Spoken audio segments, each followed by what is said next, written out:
It's like an identity crisis that you're not supposed to have when you're that young. I always get emotional when I talk about this because a lot of people I think don't understand like what we had to go through growing up. It's difficult for other people to understand us, but also it was difficult for us to understand ourselves when we were young. Weird for me because I feel like every day I'm just trying, I'm trying my best. I was never seen and I could just not interact normally with anyone. I don't even want people to know that I'm trans. I was hiding it only because I kind of feel like when people would know, they would see me differently. And it was kind of sort of build a wall that they would more interested to know what makes us different rather than what makes us the same as a human being. The sad part of just like being trans is like a lot of people don't try to get to know you because we're both human. Like they try to get to know you because of you're trans. There are some vices in your life that you just kind of need them. They're really bad, but you just kind of need them to go through life to operate normally.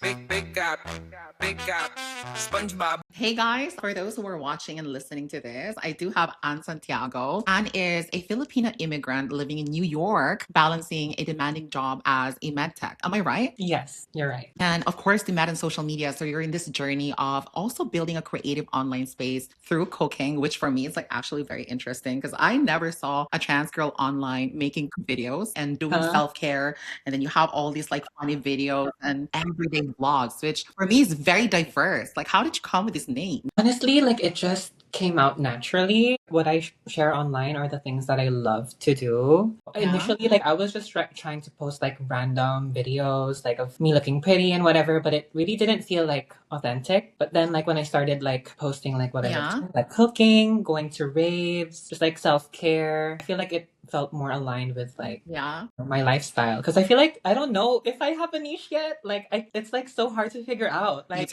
like they always say though, you're supposed to be the niche. Like you are the niche. And I really do think you have your own branding on social media. Like I was told by like the social media agency I was working before I even started doing social media that you can really tell if someone has their own branding because when you look at their page, you kind of already have an idea of what kind of content they make, and you do like you're consistently posting content about you cooking and content of you doing self-care and really funny videos. I remember like I think the first video that was really impressed with you was like when you had this kind of routine and you woke up and you're doing like the chicken thing on the couch.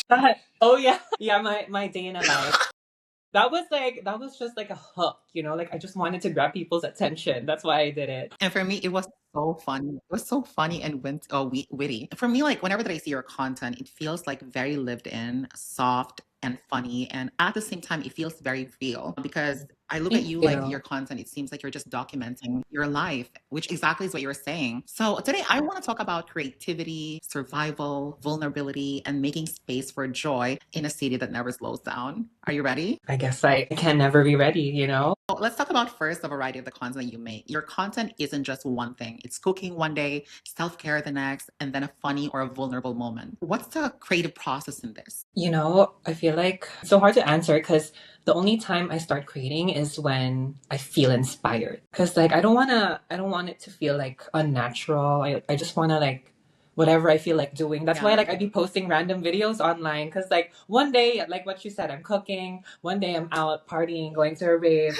The next day, like I'm working, I'm grinding hard, like 16-hour shifts. So it's just like I feel like that's just life, like people don't really see that like sometimes on social media. Like everything you see is just like people out in clubs, people going shopping. And I feel like I just wanted to show like what it is, like what's the reality of like the life that I have, especially being a trans woman. Like I wanted to highlight that as trans women, like we can have normal lives too. That's just what I wanted to actually like show to people. And I guess that's my niche. I like that because as a trans creator, whenever that I see other trans creators as well, usually the content is centered around queerness, which I think is really, really helpful in our community as well because it builds this presence and visibility for queer people. Exactly. But I also like really gravitate towards yours in the sense that like it shows more of the human side that breaks down the walls for different kinds of genders, whether you're queer or you're straight. These are the things that people do in common. Have you ever felt like as a trans creator that for you to reach your demographic that you had to kind of like edit your niche a little bit, modify it a little bit, explore other niche? Like, has that ever occurred to you in this journey of building a creative space for you? Definitely, because especially like there's always different trends. People always like people change, people are interested in different things. So I always felt like the hard part is with like creating, I'm not sure if you have experienced it too, but sometimes like you feel like you need to fit into a certain box, but then you don't realize once you like put something random out there that you think people wouldn't like, they actually would like appreciate it. So there are like many times that I experienced that where like I didn't think that it would like blow up or go viral. But then like all of a sudden like a lot of people start sharing it. I'm like, wow, like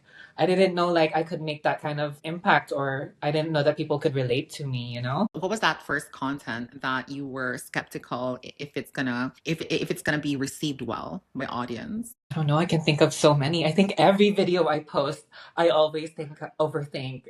Don't you have that feeling? I do. Honestly, I do. My friends, when they know how much I grew my account, because back then I was doing social media, but I wasn't really growing on social media. And that was because, like you said, like there is this pressure of following certain trend or that puts you in a box, you know, like if you do beauty content, you're supposed to be doing beauty content all the time. But the thing is like, I just can't do beauty content all the time. And the more prepared I am in my video, I know people will not resonate with it. Like, if the video is very well structured and Mm-hmm. has a template that I have to follow, I know it will not work because I tried it before. Mm-hmm. So, like you, what I would just do is like I film content whenever that I'm inspired Mm-hmm. and whenever that I'm in the mood for that type of thing. And I stop exploring other niche because I don't think I have a niche. The niche is me, like you said, my life, you know, like how my dating life looks like. And that I know that a lot of trans people will resonate with the type of content I make because this is the side of my life before that I would never show to people because for me it's like it's not presentable. It's not presentable, but it's the reality. The reason why I resonated with your Yes. content is because I'm going through that too. Like I've been meeting different random men. Like I just don't show it, but like I'm happy and I appreciate that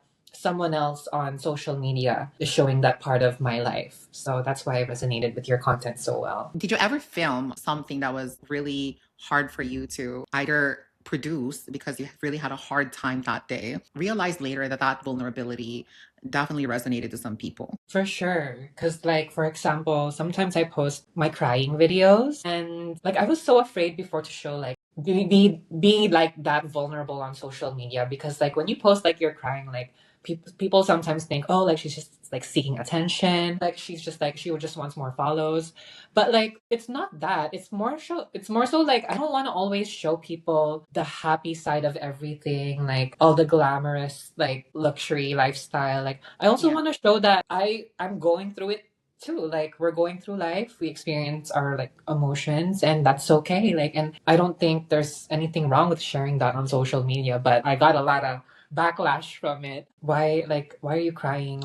You just like want to gain more followers, or like she's losing it or something. I like some of my friends say like it's cringy. You know what hurts most is like not just like random people on social media. Like what hurts most is like friends like who know you kind of like are against what you do. I'm not sure if you experience the same. 100% yes. You know, like the funny thing is like none of my friends know my current social media right now. They used to know one of the account that I created before where it started as a personal account. And when I started doing content to build this creative space for me, I didn't get any support. Like none of them would like. It's almost like it cost them something to like. Yeah, and it's like it's either they are saying something negative about what you do, saying you're superficial, or saying you're delusional of what you're trying to do, or they're just very passive about it and not really acknowledge what you're doing. You don't really get supportive sentiments from them that like, hey, you can really do this. I really believe in you. Like you rarely get this, or even if you do, that verbal support doesn't translate to actions. It's so nice to hear you experience that too because I don't know, I feel like I've on my algorithm a lot of people are like talking about it actually where your friends are not going to be your number one supporters on social media because like they already know you in some type of way. They kind of feel like you're putting them in an uncomfortable situation because they see you like putting yourself out there more. And because you have the audacity and the nerve to actually pursue that, they just cannot imagine it. And they refuse to accept that you have the potential to make something out of it. I think it's more like projection. It's kind of like, you know, when people are saying something like, oh my God, like you're so cringe. That is because that's something that they wish they have the courage to experience or to do. But because also other people projected that on them and they inherit that and also project it on you. It's kind of like a cycle. You get what I mean? Yeah, it's a very difficult cycle. Sometimes it's like what's the most difficult part is figuring out if they're actually like your real friends. Because, I have friends who are supportive, who like support me in every way, but I also have friends who are just like quiet, but they're viewing my stories? I saw something online that like if they're watching you, it means that you live in their brain. They just don't want you to know. Exactly, exactly. Have you ever lost a friend in the process of first doing content creation where you're like, you know what, this person does not feel like very supportive and I kind of feel like negative energy. Let me just distance myself a little bit. That's funny you ask because I definitely have became a big issue. I feel like how I see it is I think it's just sometimes people part ways. We all have like different goals in life and we may not necessarily have the same goals or outlook in life, and that's okay. Like I have no hatred though. Like Yeah. it is sad that I had to lose friends in the process. But like I'm doing what I want to do. I'm living my life. I can't stop living life trying to maintain relationships that don't really serve any good for me. No, I totally understand what you mean. Like I had a friend before and we had like our differences and we stopped seeing each other. And that friend of mine felt like it was a fight and held resentment towards me. But I have the same outlook as you. Sometimes like you have seasonal friendships where you just meet them in a certain phase in your life and not supposed to stay in your life for a long time, but not necessarily because you hate them. Sometimes we just have different ways and paths that don't cross. I totally agree with that. And, they come and go, and then you meet new friends that really like support you and like uplift you. And I think that's important where you're able to just surround yourself with people who are also like driven and goal oriented, if that makes sense. 100%, 100%.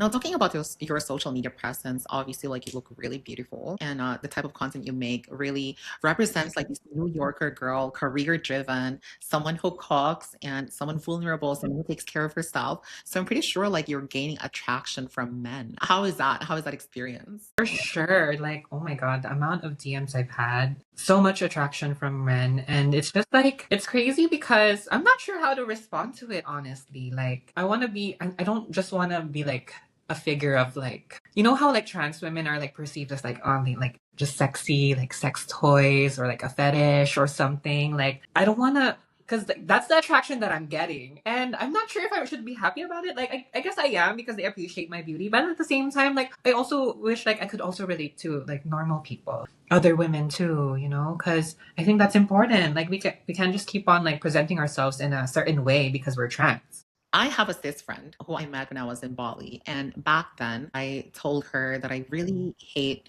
the dating space nowadays because I feel like really just objectified. And I hate that it happens to trans women a lot. It really opened my eyes when she said that it's not just trans people.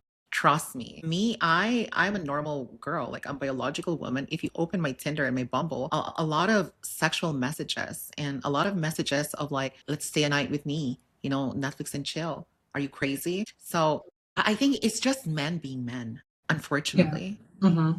That's true. That's also like Yeah. highly like I can agree with that so much because like I've also had same conversations like with my cis friends too that they've also kind of had the same difficult experience in dating, especially being in a big city because you and I are in big cities. I think where I'm coming from at least is like whenever men try to interact with me, I kind of project my insecurity like, oh, like because I'm trans, like I will never ever be taken seriously by this guy. Like I think that's like what I always have in mind. So I'm trying to become more self-aware about it because I know it's not the right way to like interact with other people. So yeah, like it's a process and I'm trying to still learn to like heal that part of myself. Do you experience the same thing? I definitely understand what you mean because I feel the same way. I think that like while cis women also struggle, trans women I think struggle twice, only because first it's a taboo dating us, and then on our side it's also difficult because you're dealing with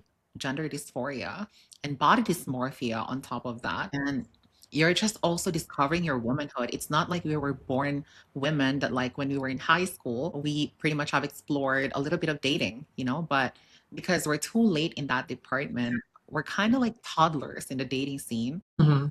not really having the most accurate self-image, I mean self-perception, to that it's difficult for us to operate in different romantic dynamics. I agree with that. Like especially like with my recent relationships because I have had on and off relationships with men and it's just also like I try to be very transparent to them that like I'm honestly still figuring things out. Like it's not like when I was in college or high school like men would come up to me or the boys would come up to me like that never I never had that experience and I've never been treated like a woman compared to like, you know, before. So it's just like I think it's definitely like us figuring ourselves out because it's like we didn't go through the same puberty as other cis women went through. Honestly, my advice to myself, that I also advise to other trans women that are single and still new and exploring their dating life, is take your time. Let's take our time. Other people had a decade for it. We didn't. We literally Mhm. have like a couple of years, navigating it. Take your time. I tell myself that, but at the same time, like it's easier said than done because for me, I'm like, okay, take your time, don't rush. But at the same time, like, girl, like if you meet a man, stay with it because like who else would like want to be with someone like you? You know, like isn't that a crazy thing to say to yourself? But it's real. Like that's how I feel. That's how I feel at least. Do you feel the same way? I'm not laughing at it because it's funny. Uh-huh. I'm laughing because I actually understand what you mean. Do you think like this challenge, this internal battle that we have, has it ever kind of like ruined a potential relationship for you before? For sure. Like in every form and shapes of relationship, like whether it may be my family or a romantic relationship, friendship, it definitely does because I always get emotional when I talk about this because a lot of people I think don't understand like what we had to go through growing up.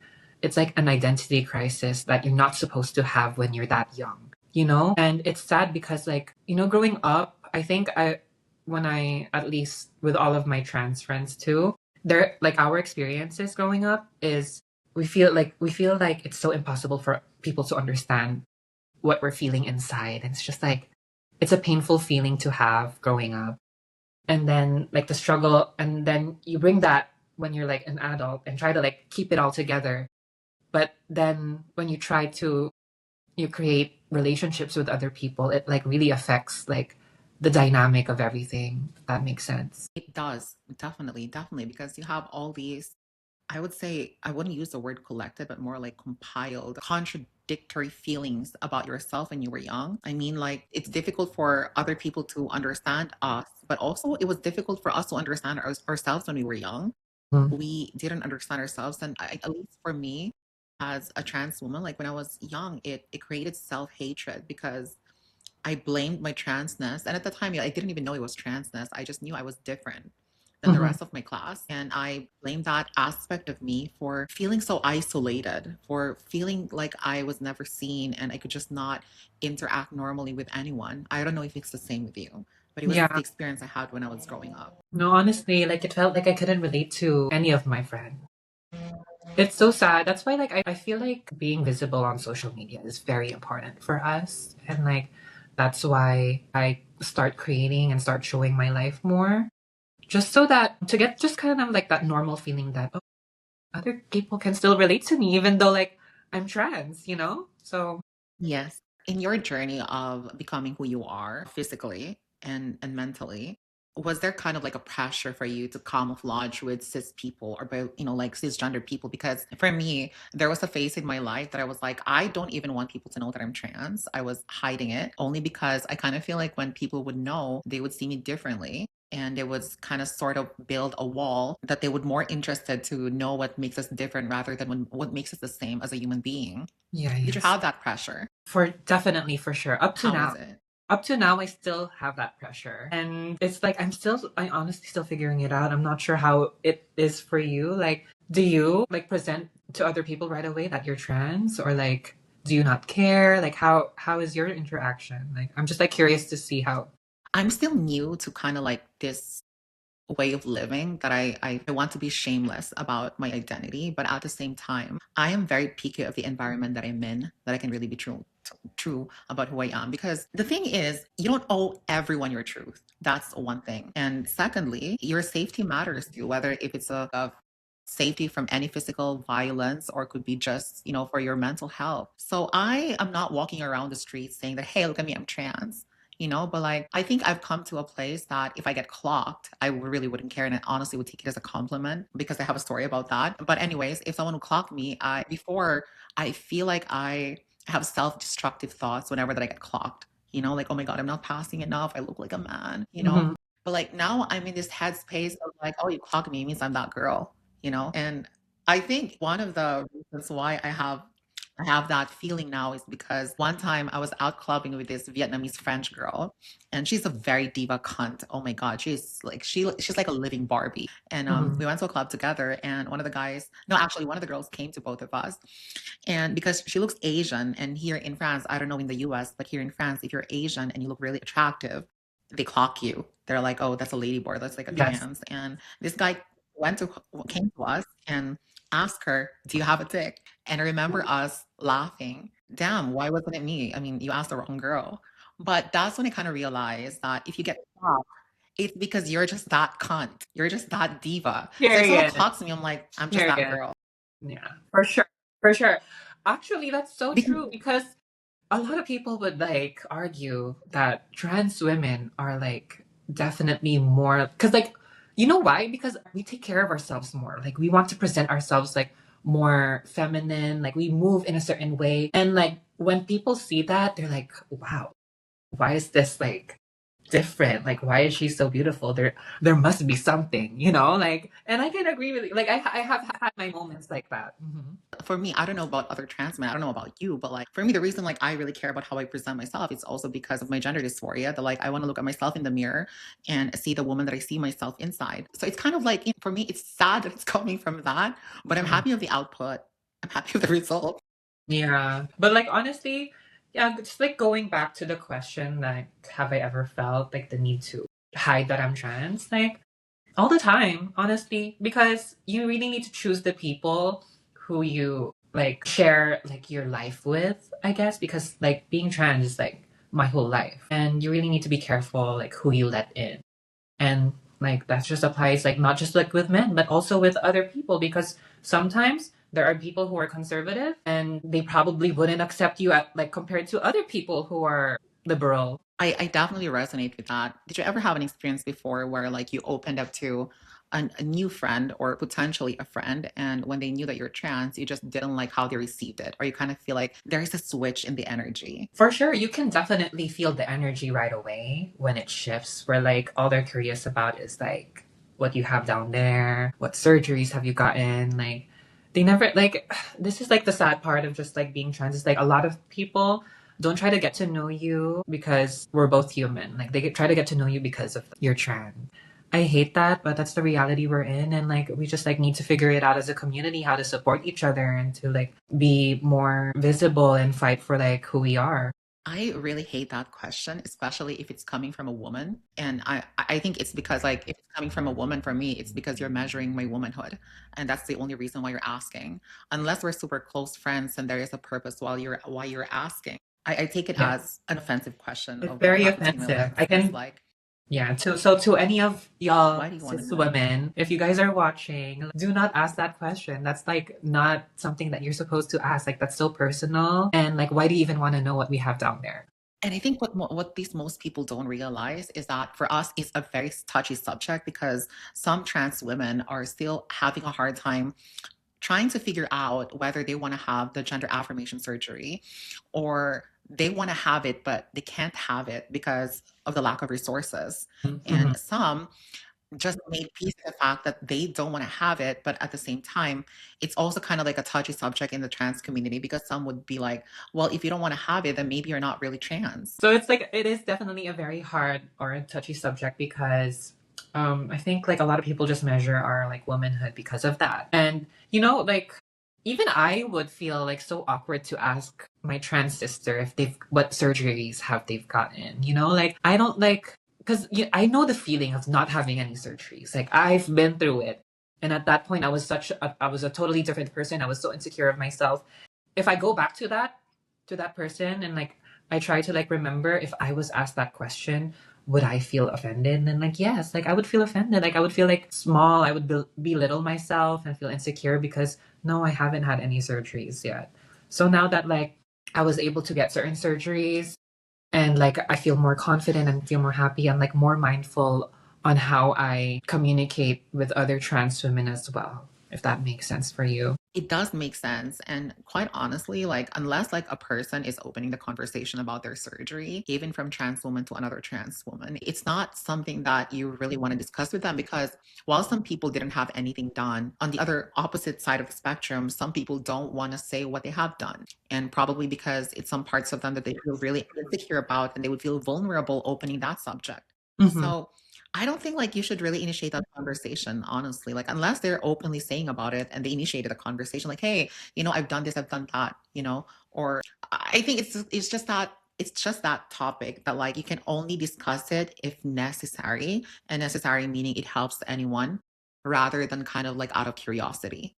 Exactly. I agree with that. Like you can't it's a like just period, like it's a private part of like everyone's lives. Like you're not supposed to get into it and ask that kind of question. 100%, 100%. I want to talk about your journey in terms of transitioning. When did being trans stop feeling like something that you had to just like really micromanage and it just became kind of like, you know what, this is just who I am. When did you come or arrive in that point in your life? Because that's at least how I see you, like I think based on like how I know you online, like you seem to be the type of person that's like very comfortable in her own skin. You know, it's like it's weird you asking that because it's just like weird for me because I feel like every day I'm just trying, I'm trying my best and I can never really get you. I don't know, it's just like for me I can never get used to the fact that it's because like sometimes it still makes me sad that I am not a cis woman and I'm being treated differently. And like, I've never arrived, I don't think I've ever arrived to that point where I'm just okay and don't need to micromanage being trans because every day, girl, like, we need to inject our hormones, we need to take our pills. Like, that alone is already like, not other people do, like, we do the most. Like, we need to go through the most discrimination, hormonal imbalances, surgeries, relationships. Like we go through a lot. So I think I'm always micromanaging who I am because I don't know, I feel like that's my reality. Do you feel the same way? On some days, yes. On some days, definitely. I feel like some days I would just resent life in a sense that, like, why did you even have to give me all these action items on a daily life? Hmm. Like there's like figuring out your womanhood as a trans and as like you said, like all these things that you have to do just to be who you are come with like a lot of baggages, emotionally. I mean, think about just injecting your hormones. Like you said, it causes a hormonal imbalance. And when you're medically transitioning, your mental state is, it's a bit erratic. Some days like you're fine, and some days you're just like, I hate who I am. It causes depression. It causes some eating disorder. Yes. It has different side effects. And then you have this issue of navigating the society, because obviously you're going to get discriminated if they know that you're trans. Hmm. It's just what it is. And some days I hold resentment, but I think what I try to like, I think I try to narrow down the way I see the world, and I don't really pay attention on some aspects of the world that I don't like. And I just like to focus on the things that I like. So I feel like that's so true. Like you saying that, I think for me, my ways of also like trying to cope with my struggles as a trans woman is just doing the things that we love, Especially like I'm a rave girl. Like I'm not sure have you been to a rave, but like I'm a rave girl. That's why I love raving. Like there's a negative connotation to it, but I love doing it because it just feels like I belong and I don't need to pretend. Everyone like connects with you. Everyone is just dancing, feel like they feel free in their body and like comfortable in their bodies. And it's like an amazing community. And I think a lot of people don't see that or like haven't experienced that kind of feeling when it comes to the rave scene. What is the negative connotation about raving? I honestly haven't heard, you You know? know, the negative connotation about raving is like drugs, alcohol, like people who don't get like, who don't have any like goals in life or just like partying and like what are you talking about? Like I'm just here having fun existing. And I'm sure you experience the same way too, because like you love clubbing, girl. You love going out and you love being out and about. I do, honestly. I get what you mean. Like, in my world, some of the people like relatives or a friend of a friend, I would say like some of my friends try to avoid me or try not to like associate with me because they think that I'm a bad influence because of my lifestyle. And Mhm. for me it's just so funny because I'm like, it's just a hobby. Like I mean like really like you Exactly. define me just based on that. Like my lifestyle, I wouldn't say is the healthiest, you know. But I'm working with my therapist and I think one of the biggest challenge that I have in my life is guilt complex. Like I feel guilty for almost everything that I find to be like I shouldn't be doing, you know, because of how I was raised. I was raised in a Muslim family. So definitely a lot of things that I was taught that, you know, I should be doing. Or even for me, like the standards that I set for myself, like, okay, you have to do this week. And if I'm not able to do that, I would feel like really guilty to a point that I get depressed around it. Yeah, So yeah, my relationship in terms of like vices is kind of like I'm trying to embrace it and I'm trying to like I don't think that my vices will ever slow down up until I get to that point that I'm much more kinder to myself yeah. and get to Hmm. tell myself that like, you know what? It's okay. One more cigarette, you need it. It means that maybe you're just like one cigarette step from stopping. It's okay. It's fine. You don't have to beat yourself up for it. No, you shouldn't. You most definitely should not beat yourself up for it because like I go through this. I went through the same thing too. Like I used to be like a chronic smoker. I think 5 years ago, I loved Really? smoking. Also because like I saw my parents smoke, so I felt like okay, it's okay to do it. But then like slowly, like I kind of like reached a part in my life where like maybe like I like it was a journey to stop. Like it was difficult. Like I was like addicted to it, and now I just like for some reason I don't feel like all of a sudden I don't feel like I need it anymore. So it's definitely like you shouldn't be too hard on yourself. It's like a journey. If you needed it, like that's okay because like it's keeping you go through life, if that makes sense. Oh my God, exactly. That's Yeah. exactly, you worded it just exactly how I wanted it said. If you Hmm. need, like, there are some vices in your life that you just kind of need them. They're really bad, but you just kind of need them to go through life to operate normally. Exactly. Now, like you're working in this industry, a very professional industry. How do you navigate being trans in professional spaces like healthcare? Like, You is there know, kind of like a discrimination in it? Is there like a challenge here? so how I deal with it is like I just like never talk about it, and I'm very careful with the people who I like who I open up to at work, especially because I don't think it's something that I really need to disclose honestly at work. Like I'm there to do my job. We're all getting paid the same, and that part of me is just something that like is limited, and I don't want to like keep on like introducing a lot of like people in my life and like I don't know what their background is. I don't know what their beliefs are. So I'm very careful and I try to like it's a slow process of like opening up all the time where I try to like get to know people first before opening up the fact that I am trans. You know, because you can get that feeling when whenever you're interacting with someone, you sometimes can get a feeling of like, oh, this person might accept me. Like it's okay to like be myself in front of them, you know. And I relate to that. I used to work in a corporate world too. I used to work in this. Oh, when you mentioned about raving, because I used to work in this financial tech company based in California. Our COO, which is also a friend of mine, actually is a raver and he's a COO. And at the same time, he's an artist. He makes robotic art where he makes like this art pieces that is basically like he programs a robot that he invested in and he designs through that robot to kind of print the art. But the printing is very interesting because it's not literally printing or molding, it's making a painting out of nails. And Making painting out of nail. it's crazy. And yes, it's crazy to me. Like he actually had an exhibit in Dubai and he's actually my role model in life. And if you Wow. get to see this, Charles, you're my role Well, model. I hope you guys He's are a still in raver. contact. We still are. He's my mentor. That's a good. lot of a lot of wisdom that I've earned in my life, especially in terms of self-compassion, came from him. He's my idol. He's a very intelligent person, emotionally intelligent at the same time. So yeah, he's a raver and honestly the smartest person in the room and rich Of course. and has plans.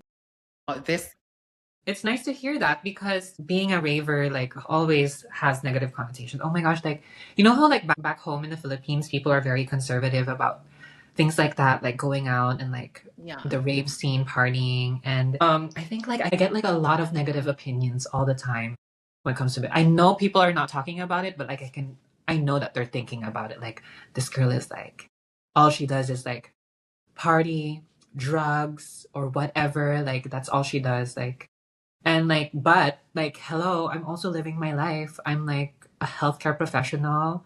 I take care of myself. I'm doing Yeah. social media. Like, can you like do you think I'm a person who like has nothing in life? Like, I have a lot going on too, and grieving is just a part of that. And like, I don't know why people think so negatively about it. But it's nice to hear that you can look up to someone who's like successful and who can mentor you. I think that's very important.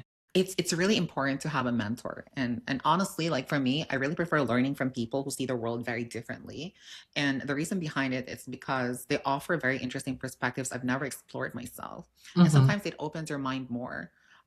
Because sometimes if the things that you learn in life are coming from the same, I would say, genre or operate within the same level of environment that you do, you often see similarities in terms of how you see the world. But when you talk to someone from an entirely different planet, you're like, I didn't think about this. That's actually really interesting. Like you get to learn more. It's good to talk to people you can resonate with because it creates sense of belonging. It creates sense of being seen, being heard, having receiving empathy. But to also learn something from people who think very differently, there's a lot to learn. And I think he's the first person that I think I had a lot of differences because he's a cis man, one thing, and he's American and had a completely different life as me. But like the things that I've learned from him is like a lot. And I was like, thank God I met him. And since then, I like meeting people. I don't really care what kind of life you've had then, but if you're interesting, if I know you're kind, that's number one thing.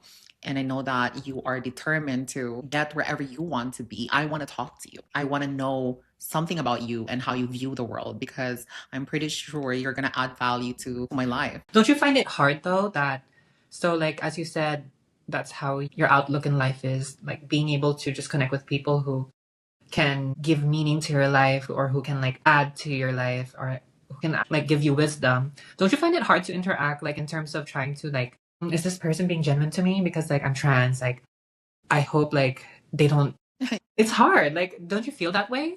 I used to be a very introverted person. Like before I turned 25, I didn't join the dating scene. I didn't go out. My life was revolving around being home and working and going to gym. And that's pretty much it. Pretty much had like a dead social life. I would go out maybe once a week if I'm not going to gym, and it was just going to be with my family because I have social anxiety. Yeah, I yeah. used to be very big and, like unattractive. And like it creates social anxiety for me that I could not, like, even talking to a cashier would make me sweat.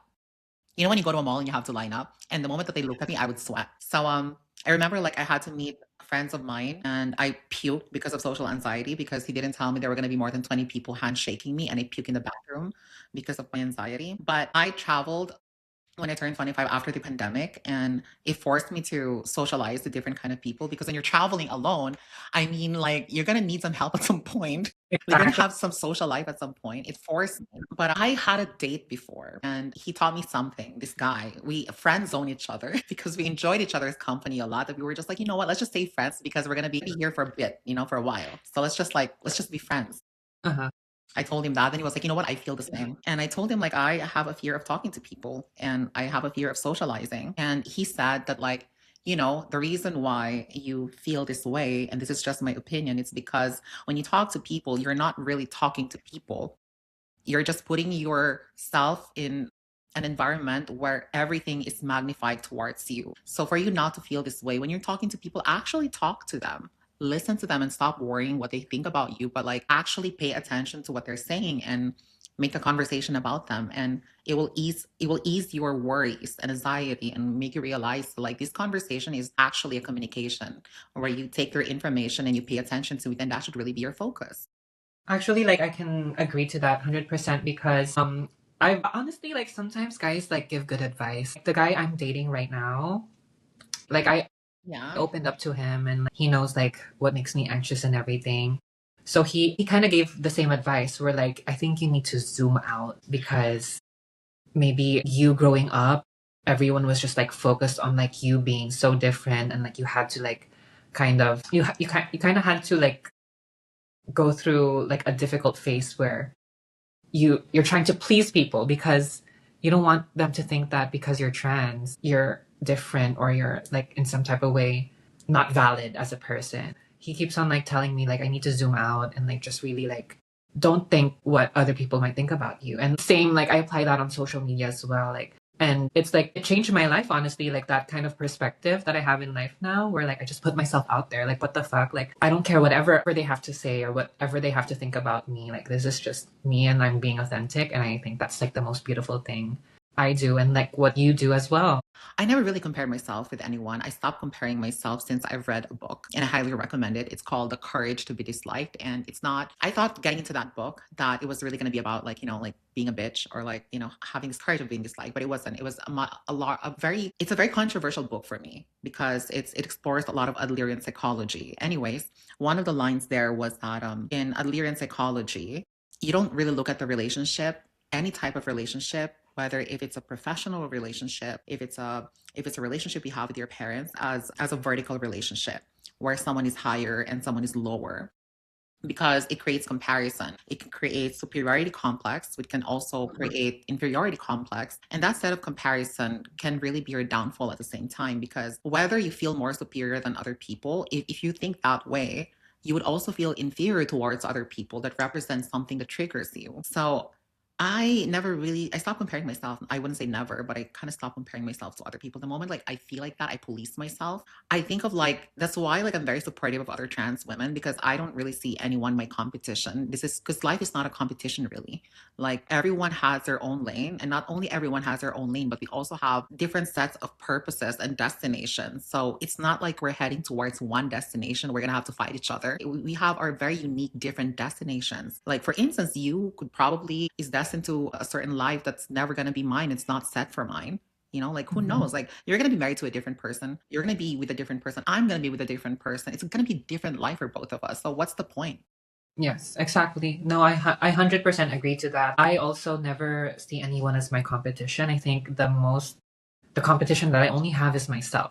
And the only thing is for me, because I'm like very self-aware of like how blessed and like privileged I am, because like in a way, like I know that I think it's important that you're self-aware like of your privileges and like how lucky you are. And I'm like very lucky. I consider myself to be very lucky, even though I'm a trans woman. And sometimes it makes me feel kind of like sad that like the trans women that I've met throughout my life, I think a lot of them feel some type of way. I feel like a lot of them feel some type of way with like the privileges I have.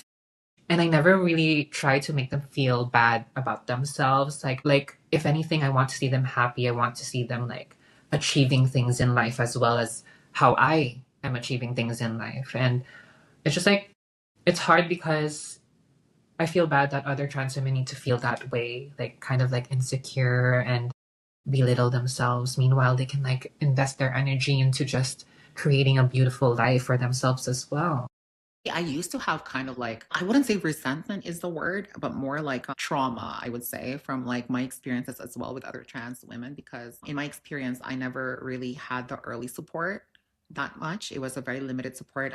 I was lucky enough to have met one trans woman that I could go to, but other trans women that I tried really connecting with felt like I want to know something that can help me with my transition, and that information is being held and gatekeeping and things like this. And it kind of felt like I wasn't really welcome in the community. So in that sense, I can understand that. But like I think in hindsight for me, our community tend to be, I wouldn't say like catty or diva, because we all are. I would say like tend to, we have like these issues. Like think about it. Like we all had very difficult upbringing, and some of us deal with it differently. Some deal with it by projecting, some deal with it by being introspective, but I try to look at it as they're just also trying to survive. And that's why I'm also very selective of like a trans people that I really connect with in my real life, because I kind of need to know how you're dealing with your traumas, if you're projecting or you're being introspective. And Yeah. also like for me, not because you're a trans woman we can be friends. Like we are in one community, but it doesn't mean like we could be friends. Like I don't have to make friends with every trans woman I meet. Mhm. It also depends if our personalities are compatible, if we have common interests. So that's just my thoughts about it. Like honestly, I only have like, So like the struggle comes from mostly like societal expectations. Like I think a lot of like people expect that trans women, just because we're trans, we all need to get along. And I kind of like realized like in the recent years like that no, that does not make sense. Just because I'm trans doesn't mean like I have to be friends with all of the other trans women.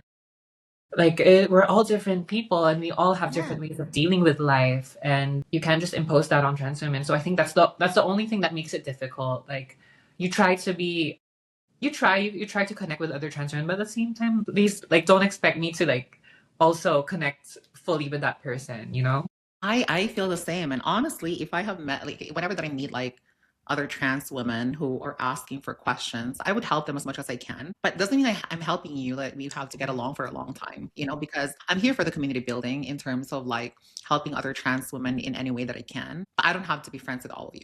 Comes up to me and asks for advice as well. Like I would help you, you know, like I want you to also like have the guidance that I didn't have when I was younger. Girl, like we can't. We're just like not gonna connect in like a deeper way if you're expecting that because you know, girl, we can't just keep on making friends and friends and friends just because we're all trans girls. I think that's insane. We need to focus on the people who are already there for you, who already support you. That is so true. That is so true. And honestly, like my journey last year was all about also narrowing down my friendships because since I moved to Europe, I had this urgent need of like, you know what? You're building a new life. You have to make a lot of friends. And that really backfired. Oh my So now god. I'm like, I'm I lucky agree. enough to I have can relate to a that. total. How long have you been in Europe, by the way? I've been here for like nearly 2 years now. It's gonna be 2 years this coming Wow. April. Wow, you're early Um, on, girl. Because what for about me, you? I'm like, I've been here in New York for 5 years, but like up to just like last year, I felt like the need, like for 4 years, I felt the need, like you need to have a lot of friends, like you need to connect with a lot of people. And then it fucking backfired, girl. Like, honestly, it's not how like I wanna proceed in life anymore. I just really want to focus on people who, because like I have so much friends that like sometimes I forget to focus on the people who really matter. And you know, like when you have this need of having more friends, sometimes you give a lot of efforts and energy that are not reciprocated, and you just turn out to waste your time and energy for nothing. Exactly. And then you get frustrated because they're not giving you the same energy and like they're not like just giving back. So, you know, you completely wasted your time. Meanwhile, you could have just focused on the people who are actually there for you and who actually support you. Exactly. It's such a terrible situation if you're the type of person who's very genuine and also like is very caring and giving because when it's not reciprocated and you kind of feel like, oh my God, I've experienced this now multiple times. Maybe something is wrong with me. No, for real. Especially But me that's just as how a it friend. backfired on me. As like as a person, I really communicate to you how I feel. Like I'm very emotional and I think I'm very in tune with my emotions. Especially like with making friends and like with relationships and all. I really communicate and show you how I feel so that you don't misinterpret anything I say or I do for you so that you understand the way I move and everything. So I think that's how I am. So for people or for people to just like not give you the same energy, I think it's sad that that's the reality. Anyway, switching on a different topic, I've seen a video of you and your mom. I remember it was, I think, during Christmas, something like that. Yeah. How Uh-huh. is your relationship with your family? So my relationship with my family has improved so much throughout the years, and I'm still like reconnecting honestly, especially with my mom because I didn't grow up with her, number one, and then second is I I was also transitioning without like anyone's guidance. Like I was all by myself. And I think my mom like doesn't like since not growing up with her, like she doesn't understand a lot of things about me. And then just recently like things started to open up. Like I felt like she wanted to get to know me more and then I want to get to know her more. And I realized like there's so much things that like I didn't understand about her. And now like I keep just like I love her more and more each day. So like my relationship with her is amazing right now. I think we're both focused on each other and like trying to understand each other more. And I love that. And honestly, like that's like the energy that I've been putting like all of my energy I've been putting on my mom recently because like I really want to reconnect with her after like all of those years that I lost her, you know, beside me. So I was born. My story, quick story is just like I was born here in the US because my parents had to separate, no one would like was able to take care of me. So they made a decision to send me back to the Philippines when I was very young. I grew up with like different families, different family members, moved household to household. And until like I finished college back in the Philippines and I always wanted to move back here because I had the means to. since I was a citizen. And like 5 years ago, I moved back here to New York. She's like my both of my parents, they stayed here in the US like the whole time. Like they never went back to the Philippines. So the whole time I was back in the Philippines, they were here, they were just working. My dad is in LA, my mom is here in New York. And I actually had to like decide like where am I going? Like should I go back to my dad or should I go to my so I made a decision because I feel like I'm a mommy's girl, like I really love my mom and I really want to take care of her. So that's why I'm here. And that's the main reason why I'm in New York because of her. And sometimes I lose track. Honestly, I'm happy that we're having this conversation because sometimes I lose track. Like, why did I come here to New York anyway? Like, what's my purpose? And like, I always need to remind myself, like, it's because of my mom because she was here and I want to be able to take care of her. Seems like that was like for me, I find it like a very tough upbringing because think about it, like you were away from your biological parents. I'm pretty sure like there was a void in you when you were young, but like I hope I am with my parents. How was that? And then you're dealing at the same time with your dysphoria. Honestly, like I've been trying, sometimes like I always think if this is something that I want to share on social media, like my experience growing up without having my parents by my side because I grew up in a big family still. Like I have so many cousins, like more than 30, 40 cousins. And whenever like it's Christmas, like I see them like all together with their families, their moms and dads, like complete family, and I'm the only one without my parents beside me. So like it was just like it was really painful. Like I always look back to it because I wanna feel like I feel like it's part of me healing that kind of trauma that I went through, the not being with my parents. And I kind of like hated myself because, oh, like, you're a loner, like, you have no one to go to, like, and at the same time, you're trans, like, no one understands you. I felt like very alone. But luckily, I really got to connect with people who guided me throughout my transitioning. So like, back in the Philippines, how we have like our trans moms and they're the ones that kind Yeah. of like mothering us and taking care of us. So that's like, I'm so lucky that I still had that in a way. So in a way, I think I still had parents, but just like in different form. In different forms. And sometimes we find it in friendships, Yes. best friends and things like that. I also didn't grow up with my biological parents. So I kind of have understanding of that loneliness in a way, at least in how I experienced it. My mom passed away when I was only 5 months old. And because my dad at that time was working and wasn't taking care of my other three siblings, he gave me to my aunt who became my mom and my dad. And then I lost my biological father when I was 8, and then my adoptive father when I was 16. But I never really met my real mom. I wouldn't call her my real mom because my mom who raised me is my real mom. But Yes. like my biological mom, I never really had a chance to meet her. And in some ways, it creates this void, not being with your real parents. Because even though I grew up in such a very loving family and very loving parents, sometimes the world just finds a way to remind you that, like, you know what, you're not with your parents. Like you No, said, for like these Christmas occasions where they're not there, or like someone reminding you about it. yeah, I get that feeling is like the most horrible feeling ever. And honestly, like I'm just like still also healing that part of me. And that's like my form, like how I see it is like to heal that part of me, I want to heal my relationship with my mom. That's why I'm focusing on it a lot lately. I'm really happy to hear that, like you're in this stage that like you start being vulnerable with each other because that honestly, I think is the biggest step in healing relationships. Being Exactly. vulnerable, being open. And like, I honestly remember you posting this video about, I think you were like, someone was leaving like such a negative comment. Like you always do this, but like someone left a negative comment about you and you responded in a way where like you were sharing more of like what you have achieved in life, you being able to like help your family and all of that. Like, I think that really like kind of I loved seeing you in that way, like where you were able to share, like even though you're trans and even though you're like that, you've like done so much. It's really hard to be vulnerable though. And I mean, sure, you get this. It's really hard to be vulnerable, like to open up, of anything about your life. It's hard because you're opening doors for people to say something negative, and like vulnerable parts of you are so sensitive. You Mhm. hold on, like you hold onto them like very dearly, and to hear someone with like lack of empathy, if not so negative comments, can hurt your feelings. So I'm still working on it. Like there's Yeah, so I we think all are.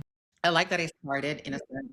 I shared all the fun sides of me and like the sides that are like a lot of people can gravitate with. But I think there will be a point that I get to share more about me when I think when the time is right.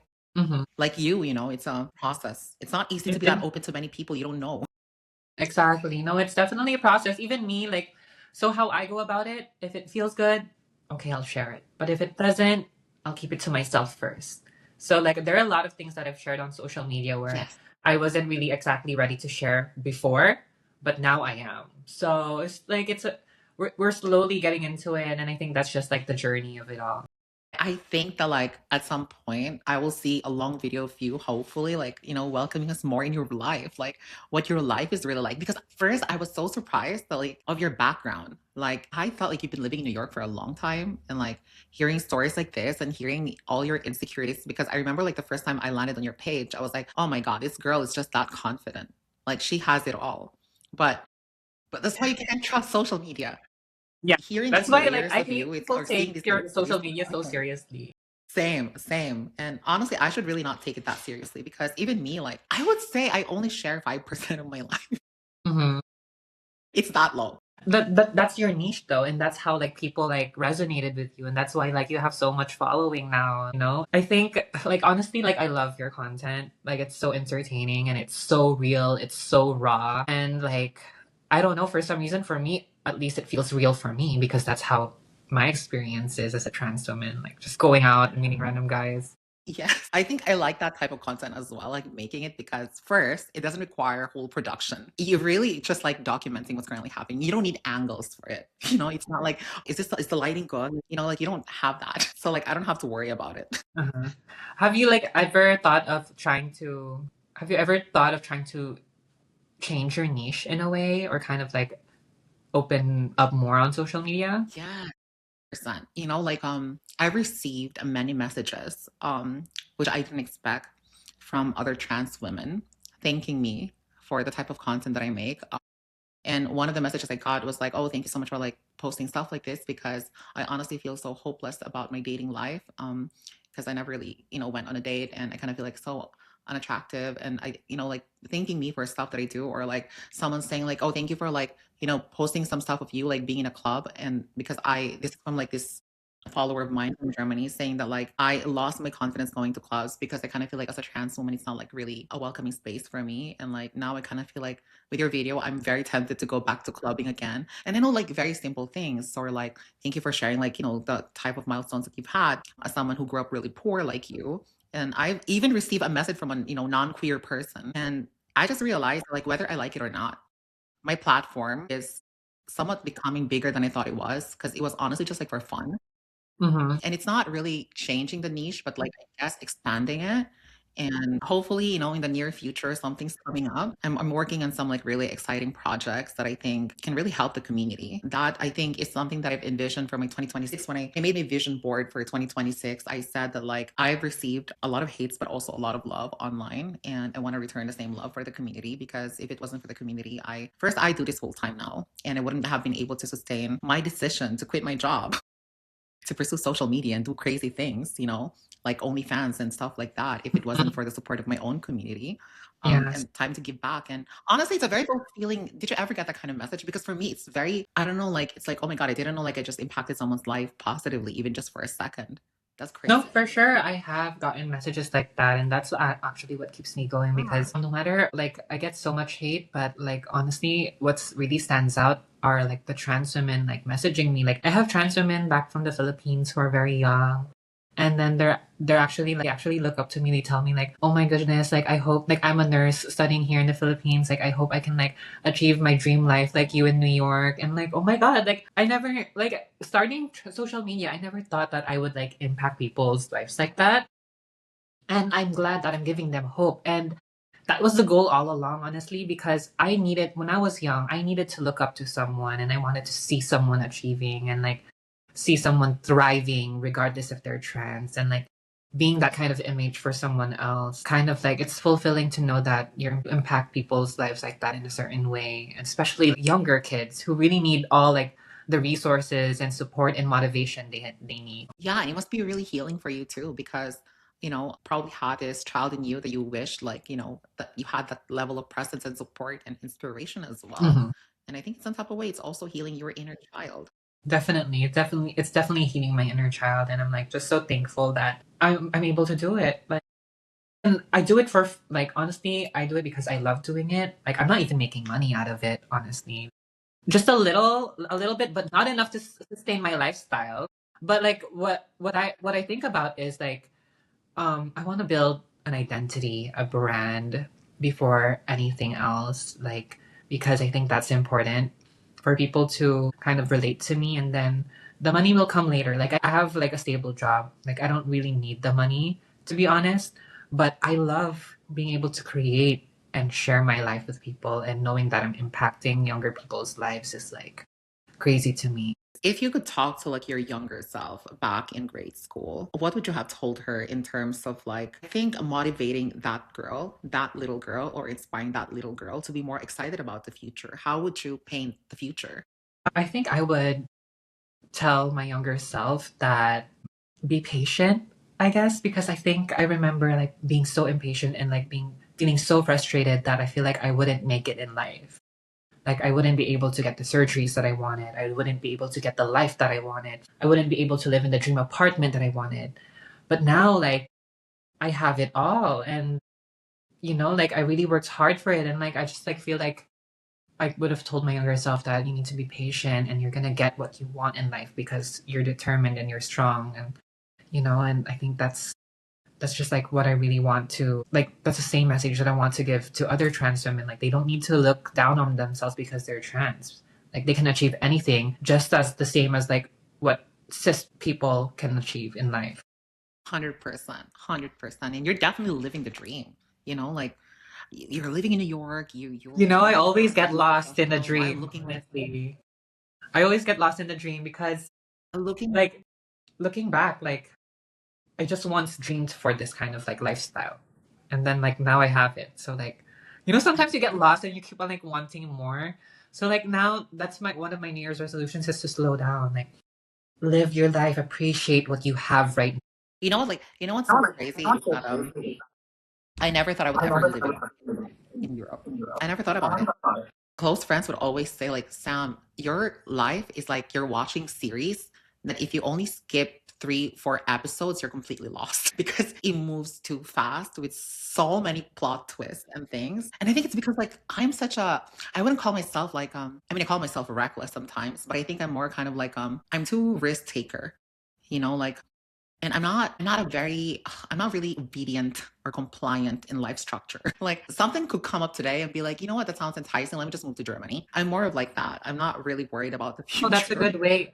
That's a good way to live life, honestly, because as you should just like not worry about anything and have fun, do what you want to do, chase what you want to chase after. Like that's how life is. I'm happy that like honestly I'm also kind of lost. Like I'm like wait, like how long has this girl been living in Europe? Like when did she move? Like what did she do before? Because I'm like kind of getting to know you on a deeper level because I only see you on social media. Like you kissing all these guys. But like now that I'm kind of getting to know you on a deeper level, like I'm kind of like lost. Like now I like want to know more about you, and I hope you share more on social media because I'd love to like you know When the time is right. I think there's a I think very important side of my life that I'm not ready to share yet because it's a very sensitive subject in my life and I try to protect it as much as I can. Mhm. But there are definitely like a lot of things that I think I would talk more only because I think a lot of trans people could relate to it that I've never really shared about. So I'm really excited about that. What about you? Like, what's your plan for your content this year? I want to know. You Honestly, know what I want to see is like a full makeup that's like very long video. Not like I don't want to see like 1 minute of you doing. I need to see the whole thing because like it looks so easy when I look at it. I will. I'll try because I haven't really leaned towards to like longer videos yet, just because I feel like I don't know if I can sustain that kind of energy all throughout. Like I feel like it's easier for me. Like it's easier for me to stay consistent and just like give like the certain amount of energy so that I don't exhaust myself too much. But yeah, I And definitely also honestly when the inspiration comes. yes, and honestly, I don't really have a plan. I'm just like, what I just tell myself every day is like, put whatever you want to put out there. Don't put too much pressure on yourself. Because like I did that the past 6 months of growing my social media. I put too much pressure on myself, and I need to stop. Like I told myself, you need to stop doing that and just put whatever you want to put out there. It doesn't even, it's not even paying your bills. You're like, you're putting so much pressure on it, probably Yeah, more than your job. But it's exactly. a good thing because, you're doing your social media. It's like you're building something that you own, your own brand. And I Yeah. think nowadays, honestly, it's the most important currency. I think that's what I'm just trying to do right now is have like a um stable brand because I honestly eventually like realistically I would want to make money out of it and I would want to like move out of the healthcare Yeah. space and just live my life and have fun creating content because I love creating. But right now I'm really just focused on like, figure I'm still figuring a lot of things out about myself. So, it's an entire process and me being opening up on social media more and more every day kind of feels like I'm preparing myself in the future if this goes towards the direction that I want it to go. If that makes I sense. definitely think it's heading there. I'm telling you. I know I'm that type of person who could see someone becoming big. Like, for instance, I knew Sabrina Carpenter will be big. I knew it. I knew that. Like, there's so many like artists, like even like the song End of Beginning, I was listening to it even before it became famous, and I was like, I knew this song is gonna be big, so I know you're gonna be big, and I'm pretty sure about it. I told you that. It's not Okay. something I usually tell other content creators that support me. I'm not gonna be like, oh, like you're gonna go big one day, because sometimes I just know when there's like a potential, a very obvious potential, I just have to point it out. I'm sorry, someone's knocking. Can I just like get the door real quick? Girl, like I can see you going big too, because like girl, like you're so consistent and I admire that from you. Like everything that you're doing on social media, like you posting every day, like I mean I do it, but like you're like more consistent, I feel like. Like I just try to be consistent, but you like you do it so seamlessly. You do it like it doesn't Girl, a part of your life already. oh my God. Honestly, doing content sometimes can be stressful in a sense like, oh my God, I haven't posted anything today. There's some days that I'm like, shit, what the fuck am I gonna do? Like I honestly don't want to make anything today. Like I'm just not in the mood. And do is I will just repurpose film content that I had before and try to like reorganize it and make it a different type of content. And I think that's just I think my hack in posting every day is like on some days that I can, I'm just gonna revisit my old content and see what I can repurpose, in a different way and with a different narrative on the video. But that's just how I don't really try to pressure myself. I try not force myself to be on camera. If I don't like it, if I don't feel it, I'm not gonna do it. Yeah, no, like I think I'm trying to like also teach myself that and learn that it's okay to like, take a pause for a little bit if you're not feeling it, because then you're just gonna exhaust yourself and you're gonna burn out. And I like, girl, the amount of times I've burned myself out just because of content creation, insane. So like I've been trying to really, teach myself to be more forgiving. You know what's crazy is like the previous social media agency that I worked with before, they're more like specialized in OnlyFans before this account that I created. And they asked me to film content, 27 videos in 27 different outfits in one day. And I've never been more exhausted in my whole life than that. Oh my gosh, that's crazy. I mean, like it is a job, girl. Like it's like do it for one day, but then it'll benefit you in the long run. But damn, that was the most torturing thing ever in my life. And I was like, I'm never gonna do that again. No. And they had like this requirement that in every type of video you make, you cannot repeat clothes. And I'm like, that's just not realistic. Like, it's just not Exactly. realistic for me. Cause like I repeat outfits. I'm sorry. Like I repeat outfits. I just do. And it won't stop repeating outfits for social media. No, for sure. I feel like there's this type of pressure. Like even I feel the pressure of like, oh my god, I cannot repeat my outfit because people like. But if you really think about it, girl, like these people probably be seeing like so much things online that they don't probably notice. Like if you wore the same outfit, unless they like focus on you too much or like they're your haters or something. I don't even think they're paying attention to what you're wearing. Probably the Mhm. color of it. But if you wear all neutrals, they're gonna be like, oh, like it's not gonna be any like it's not gonna be really that pointed out. True. Well, girl, I really had an amazing time talking to you. And honestly, there's still so many questions that I have, but I'm pretty sure you have a long day today as well. And it's just a sign for me to have a part two with you I know. in I want some to get day, to know you like more too. Like I I'm had so much fun getting to know you as well. And excuse me. Thank you for considering me coming on here.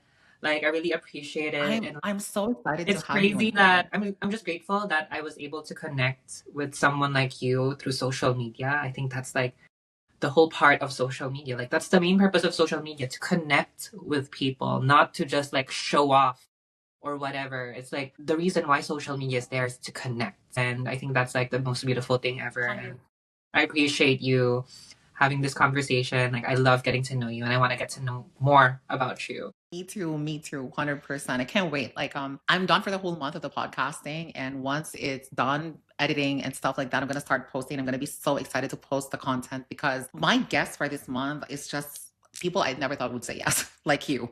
I was like, I'm really hoping like they're gonna say yes to this. Yeah. Why wouldn't I say yes? Like I think like when you asked me, I was like, oh wow, like I'm honored that you're asking me because like I don't know what I can offer. I don't know what I can say to you or what like how I'd be able to contribute to your podcast, but whatever, like let's do it. No, it's because I think my branding is it's a very risque branding, you know? And I was like, I'm really hoping they're gonna say yes and not feel like it's gonna ruin their branding. No, not at all. I don't I think really hope so. not. No, not at all. I don't think it would ruin my branding because like we all have different realities. We all live different lifestyles and like if anything like it's beautiful that even though we have different realities, we're still able to connect here on social media. 100%, Mhm. 100%. Thank you so much, babe, again. And I Thank definitely will talk to you soon. you. For sure. I 100%. want to talk to you more soon. Bye. Thank you so much. Have a good day, babes. You too. Bye. Thank Have a you good day. again.